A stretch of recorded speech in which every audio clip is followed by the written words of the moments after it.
And I think with the way his season ended, you can kind of see where a lot of those narratives start to build. You know, they lose 13-10, and there's the viral screenshot of him with a poor read, forcing the ball to Devontae Adams instead of just hitting Allen Lazard coming open over the middle of the field. You pair that with his kind of off-the-field antics over the last couple of years, and all of a sudden you get these narratives where everyone's really piling on him, saying, oh, he's a playoff choke artist, he's an overrated player, he's a regular season QB, and that's really become the cool thing to do right now. And to say anything other than that is, been kind of going against the grain these days. So I do feel like I need to be the guy that comes out here and sets the record straight here and talk about how ridiculously stupid this idea is that he is a playoff choke artist and a regular season QB. So, yes, his most recent playoff performance did not end the way you'd like to see for a back-to-back MVP. And after his special teams capped off quite possibly the worst special teams performance in NFL playoff history, allowing a block punt touchdown to tie the game with 4 minutes to go, Aaron Rodgers did have an opportunity to lead his team through the snow and win the game for his team.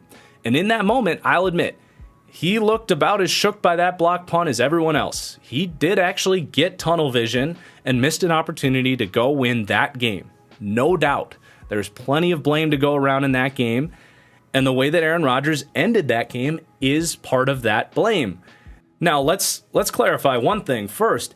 Aaron Rodgers was not bad in that game as a whole, and despite horrible weather conditions, despite being down as number 2 wide receiver and the only deep threat they have, and Marquez Valdes-Scantling, their number 1 tight end, 2 Pro Bowl caliber or better offensive tackles, A.J. Dillon, who was the only running back that provided a semblance of a run game in those conditions, left in the second quarter. They're facing a ferocious 49ers defense that the week later was a drop Jaquiski Tart interception away from carrying Jimmy Garoppolo to another Super Bowl. Despite all that, Rodgers started hot in that game, came out, opening drive touchdown, the second drive looking good again, leading a good drive, and Mercedes Lewis fumbles the ball away and kills the drive. Then, the offense slowed down for 3 drives. The offensive line looked like crap in those possessions, and it was playoff football.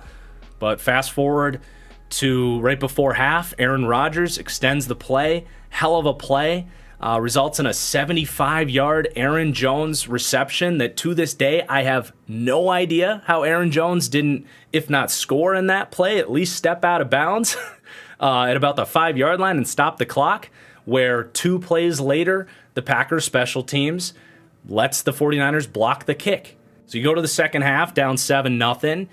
Packers special teams allows the Niners to return the ball to the 50-yard line, sets up the 49ers' first points of the game on a field goal.